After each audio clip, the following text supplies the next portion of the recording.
familia Girola. Bienvenidos a Documentales de El Salvador, un espacio de conversación y reflexión donde exploramos temas científicos, sociales, ambientales, políticos, económicos y estadísticos y eventos de actualidad de El Salvador y el mundo. Cada episodio comenta y desmenuza eventos clave que ayudan a entender mejor la realidad que nos rodea. Búscanos gratis en tu plataforma favorita. Puedes apoyar este podcast a través de PayPal. El usuario lo encontrarás en la descripción de este podcast o por medio de tu wallet de Bitcoin, el QR.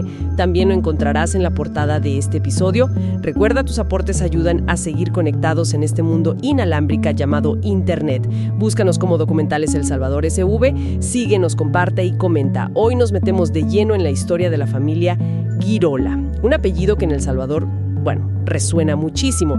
Es sinónimo de riqueza, de poder, pero también de un montón de misterio, ¿verdad? De leyendas. Vamos a ver un poco cómo fue su ascenso, qué dejaron, sobre todo arquitectónicamente, y claro, esas historias más oscuras que siempre les rodean. Pues sí, la historia arranca, a principios del siglo XIX. Llega a El Salvador Rafael María Girola. Venía de España, de Santander. Se instala en Zacatecoluca, allí en La Paz, buscando futuro, como tantos otros. Y allí se casa con Gertrudis de la Cotera y González. Ella sí era de allí, de una familia local con dinero, criolla pero de origen español. ¡Qué curioso! Y además leí por ahí que lo de llamar viroleños a los de Zacatecoluca viene de ellos, ¿no? Exacto. Fíjate qué curioso. Parece que viene de cómo la gente pronunciaba Girola. Se quedó como el gentilicio popular, viroleño. Muestra cómo caló el apellido desde el principio. Sí, totalmente. Pero bueno, si hay una figura que realmente catapulta a la familia, ese es Ángel Girola de la Cotera. Nació en 1826. Hay una anécdota familiar que cuenta una descendiente, Violeta Dubois Girola de Parker, que pinta un inicio, casi de novela. Ajá. Parece que él era el segundón, como se decía antes, y no heredó la fortuna principal de su padre, de Rafael María Girola.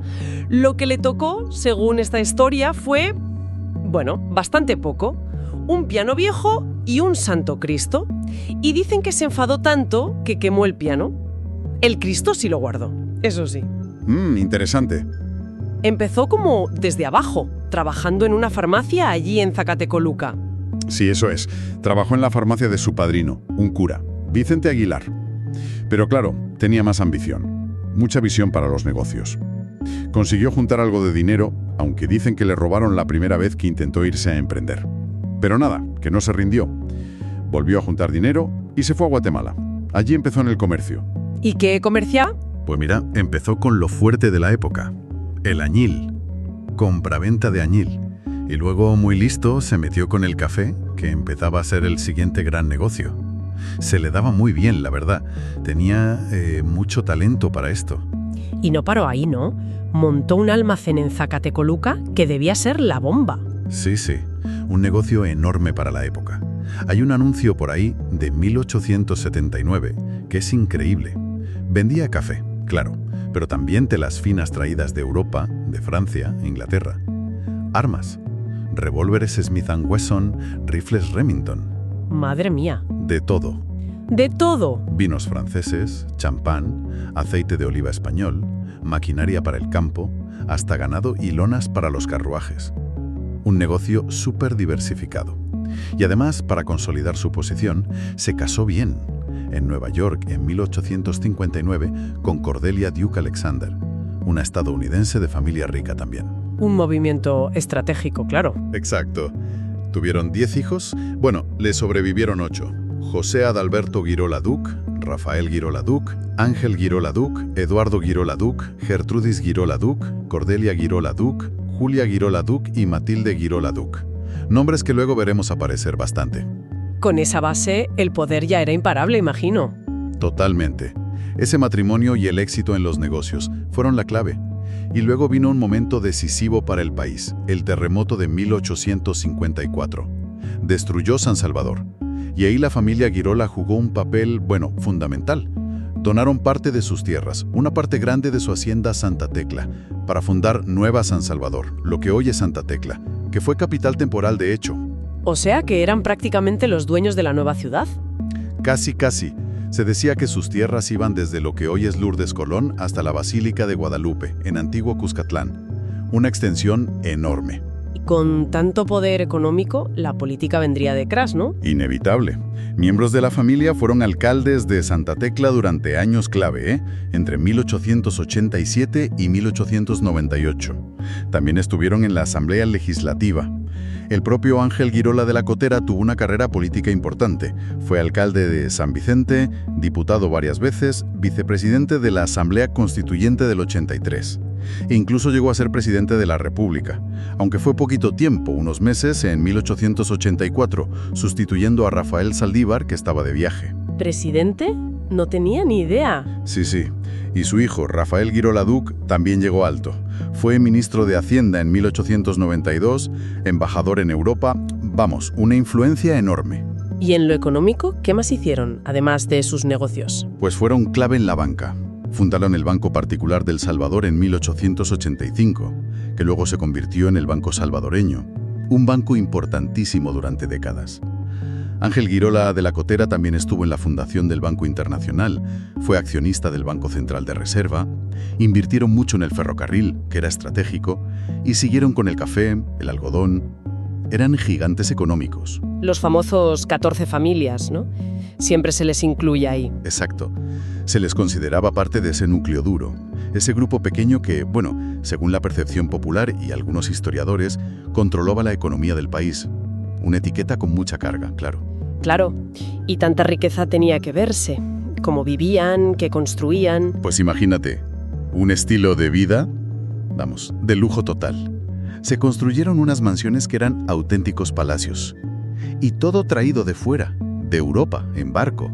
Mármoles de Italia, láminas de metal troqueladas de Bélgica para los techos, maderas nobles, muebles carísimos, pianos de cola. Todo a lo grande. Todo a lo grande. El estilo arquitectónico era muy ecléctico, mucho neoclásico, greco-romano, pero también con toques franceses, incluso árabes, según cuenta Violeta Dubois Guirola. Parece que un tal José Jerez fue su diseñador o constructor de confianza para muchas de estas obras. Y esas casas se convirtieron en símbolos. Y en fuente de leyendas, imagino. Totalmente. Son el caldo de cultivo perfecto. Piensa en la famosa Casa de las Águilas en Santa Tecla. Justo frente al Parque San Martín, la mandó construir Rafael Guirola Duque para su mujer, Concha Meléndez, a finales del 19, principios del 20. Pero fíjate qué tragedia. Ella murió justo antes de que la terminaran. No llegó a vivir en ella. ¡Qué pena! ¿Y lo de las águilas? Por las esculturas que tiene en la fachada. Unas aves, hay debate. Unos dicen águilas, otros que son más bien zopilotes, lo que le da un aire más tétrico, ¿no? La leyenda decía que esas aves cobraban vida por la noche, que vigilaban la casa. ¡Uf, qué miedo! Arquitectónicamente es una pasada. Fachada grecorromana, ventanales enormes, balcones de hierro forjado, mármol, maderas. Una pena el estado en que está ahora. Está muy deteriorada, ocupada por vendedores. Es triste verlo así. Sí, es una lástima. Y luego está la otra mansión famosa, la de Las Colinas, ¿no? Esa tiene aún más leyenda. Esa quizá es la más mítica. La de la finca Amantla, también en Santa Tecla. La construyó en 1906 Eduardo Guirola Valverde y su mujer Amelia Shields, una estadounidense a la que llamaban Mimi. El estilo es neoclásico o victoriano, según quien lo describa. Pero lo que disparó las leyendas fue lo que pasó en 2001. El terremoto y el deslave. Exacto. Hubo un deslave terrible, una avalancha de lodo y rocas que arrasó todo a su paso. Pero, increíblemente, se detuvo justo a metros de la mansión. La casa quedó intacta. Madre mía, la gente diría que era cosa del diablo, claro. Había un cuidador, un tal don Manuel, que contaba historias, bastante inquietantes. Hablaba de puertas secretas, ruidos raros, una chimenea que decía que conectaba a un sótano o pozo donde hacían sacrificios. En fin, hace unos años la pusieron a la venta incluso. Tela marinera. ¿Y había más propiedades así, importantes? Está el hogar de niños Adalberto Guirola. Ese tiene un origen distinto. Era un regalo de Ángel Guirola, de la Cotera, para su hijo, el coronel Adalberto Guirola Duc. Pero Adalberto murió joven, en combate, en la guerra contra Guatemala de 1906. No llegó a vivir allí. Entonces, su padre decidió donar la casa para que fuera un hogar para niños huérfanos. Ah, qué bonito gesto dentro de la tragedia. Sí, y hoy sigue funcionando, Tiene oficinas del ISNAE, del Instituto de la Niñez y acoge niños. Está bien conservada. Y en la entrada hay una estatua del coronel Adalberto, justo en el momento en que cae en combate. Y más reciente, el Castillo Venturoso. Ese también es de ellos. Ese es posterior, de los años 50. Lo construyeron Coral Guirola de Morán y su hija Margarita Morán Guirola. Tiene un diseño muy particular, destaca mucho. Y fíjate, en los años 90 fue la sede de un banco. Un banco, curioso. Sí, y de ahí vienen más historias raras. Una es empleada con toposas, extrañas. Decía que encontraron una habitación sellada cuando preparaban el edificio, con objetos raros dentro. Hablaba de puertas que se cerraban solas, de golpe, grifos que se abrían solos, ver figuras de reojo y, lo más curioso, oír por la noche ruido de monedas arrastrándose por el suelo desde la zona de las bóvedas del banco. Uf, dan escalofríos solo de oírlo. Bueno, hacemos aquí una pequeña pausa, si te parece. Solo para recordar a quienes nos escuchan que pueden apoyar la continuidad de este espacio. Pueden hacerlo a través de PayPal o Bitcoin. Todos los detalles están en la descripción de este episodio y también en la portada. Su apoyo de verdad es fundamental para que podamos seguir investigando y compartiendo estas historias. Retomando el hilo que nos habíamos quedado con las historias más oscuras. El mito central, el más fuerte, el que ha calado hondo en El Salvador, es el del pacto con el diablo. El famoso pacto. Eso es, la idea de que esa fortuna tan inmensa no venía solo de los negocios, que había un acuerdo sobrenatural, y que ese acuerdo exigía un precio terrible, sacrificar a un miembro de la familia, uno por cada generación, para mantener la riqueza. Pero ellos eran muy católicos, ¿no? Se decía que las casas estaban llenas de santos. Sí, llenas de santos, olor a incienso, muy devotos en apariencia. Pero claro, para muchos eso era solo una fachada, una forma de disimular, de esconder unas prácticas mucho más siniestras. ¿Y de dónde sale todo esto? ¿Por qué se inventan estas cosas? O quizá no son inventadas. A ver, es complejo. La descendiente que mencionabas antes, Violeta Dubois Girola, lo achaca a la envidia, al resentimiento que generaba tanta riqueza en un país tan desigual. Desde un punto de vista más social, digamos, las familias muy ricas, muy poderosas, que viven muy encerradas en sí mismas, siempre generan especulación. Es casi inevitable. Claro, el secretismo alimenta la imaginación. Exacto. La gente intenta buscar explicaciones a esa fortuna desmedida, a las tragedias que les ocurren, a ese poder que parece inalcanzable. Y los rumores, corrían como la pólvora, muchas veces a través de los empleados de la casa, que veían cosas, oían cosas, y luego las contaban, magnificadas, distorsionadas. ¿Y qué tipo de rumores eran? Porque algunos son realmente terribles. Sí, algunos son muy macabros. Se hablaba, por ejemplo, de una habitación secreta, forrada de monedas de oro o plata, y que en el techo había un símbolo, un macho cabrío, y que ahí hacían los sacrificios, a menudo chicas jóvenes. ¡Qué horror! También corrían historias de prácticas sexuales, consideradas depravadas, incluso zoofilia.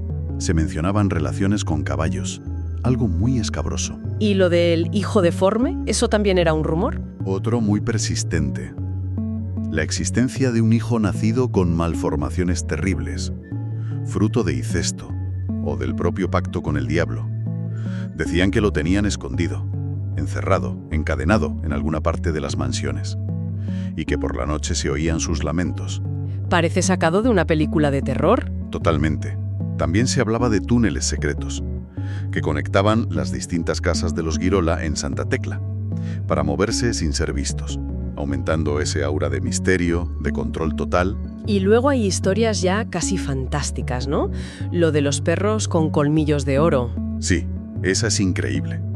Un miembro de la familia paseando de noche vestido de negro con una jauría de perros enormes, con colmillos de oro macizo. O lo de las bebidas raras en sus fiestas, sangre de murciélago mezclada con licor caro.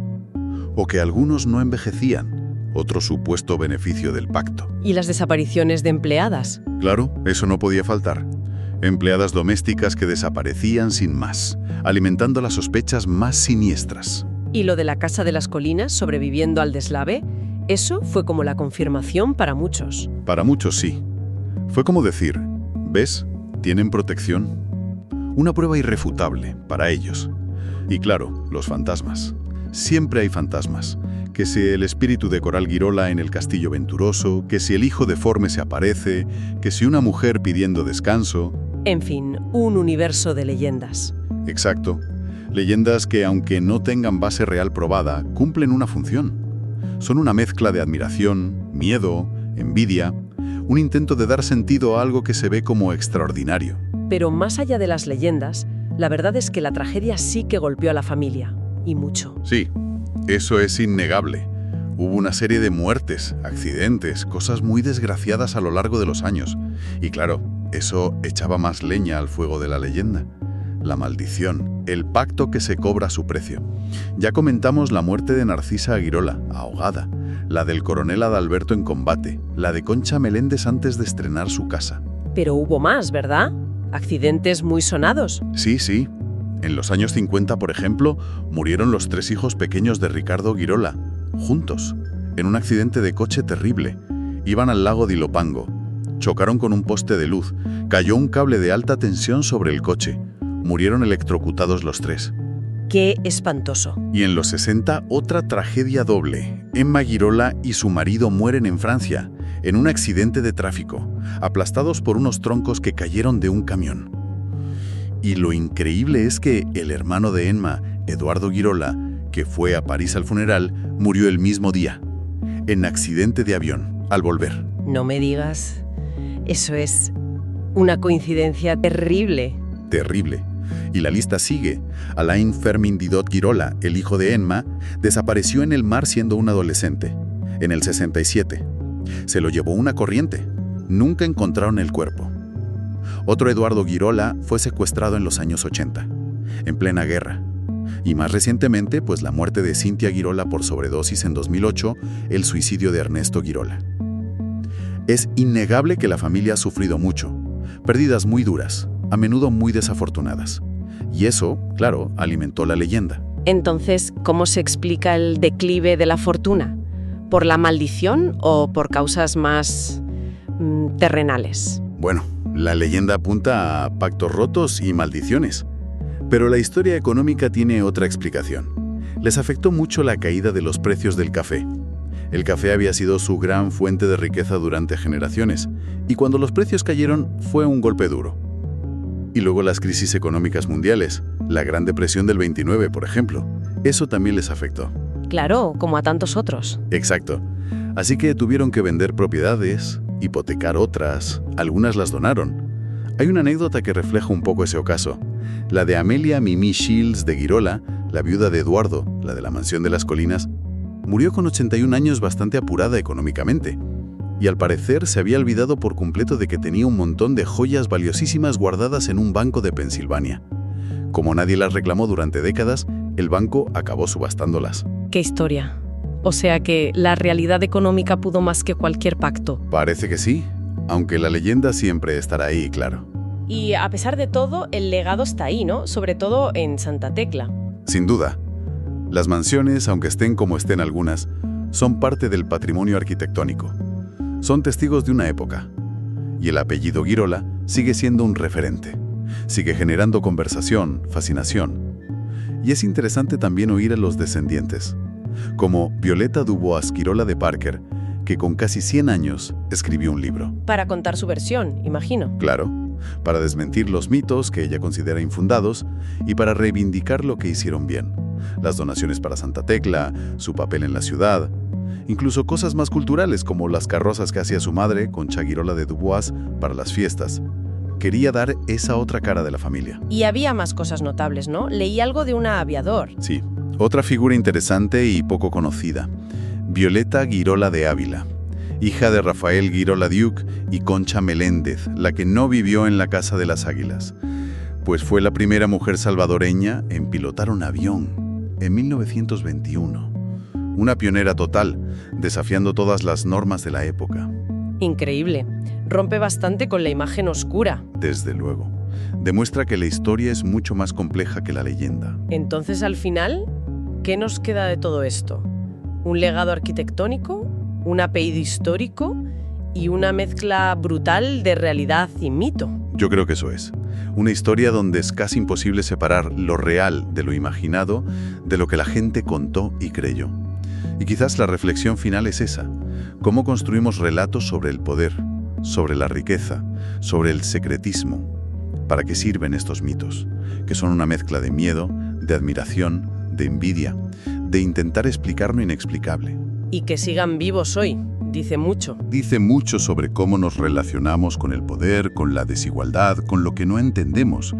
La pregunta quizás es, ¿por qué estas historias de los Giburola todavía nos fascinan tanto hoy? ¿Qué tecla tocan? Es algo para pensar, ¿no? Desde luego. Un tema fascinante. Ha sido un placer compartir esta exploración.